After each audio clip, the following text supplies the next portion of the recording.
Hi people, so as promised, here is a recitation of a poem by Wilfred Owen, who was one of the war poets of the First World War that you read about in section A. Listen to it if you will. If you go online, you can find it, I'm sure, in the Poetry Foundation website. Okay, so here we go. Dulce et Decorum est. Before I go, I should have context. This is, for those of you who've seen Peaky Blinders, the horrors of the First World War for the soldiers were immense. They had to live in very small areas. They were attacked with gas. There was a war before there was any regulation. There was gas, there were chemicals, all sorts of different things. It was the first, or one of the first, industrial wars. Okay, and this maybe is why it had such an impact on so many people. First mass industrial war. So Wilfred Owen, Dulce et Decorum est. Bent double, like old beggars under sacks, knock-kneed, coughing like hags, we cursed through sludge, till on the haunting flares we turned our backs, and towards our distant rest began to trudge. Men marched asleep. Many had lost their boots, but limped on, bloodshot.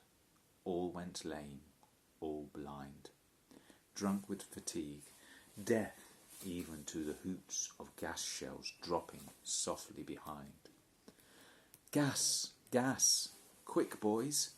An ecstasy of fumbling, fitting the clumsy helmets just in time.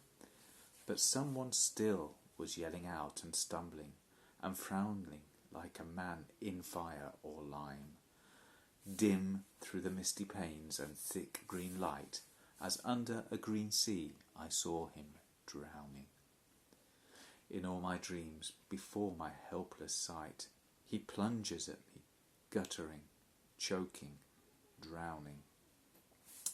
If in some smothering dreams you too could pace behind the wagon that we flung him in, and watch the white eyes writhing in his face, his hanging face like a devil's sick of sin, if you could hear at every jolt the blood come gargling from his froth-corrupted lungs, obscene as cancer, bitter as the cud, of vile, incurable sores on innocent tongues, my friend, you would not tell with such high zest to children ardent for some desperate glory the old lie, dulce et decorum est pro patria mori.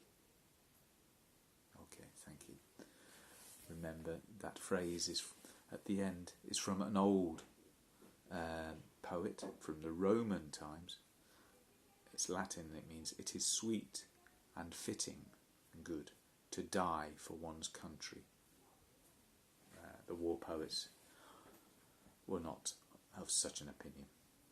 Okay, so a lot of vocabulary, but it's a very beautiful, moving poem. I hope you enjoy it, if you got through it, and if you understood some of it. Alright, so we'll see you for the next lesson. Bye-bye.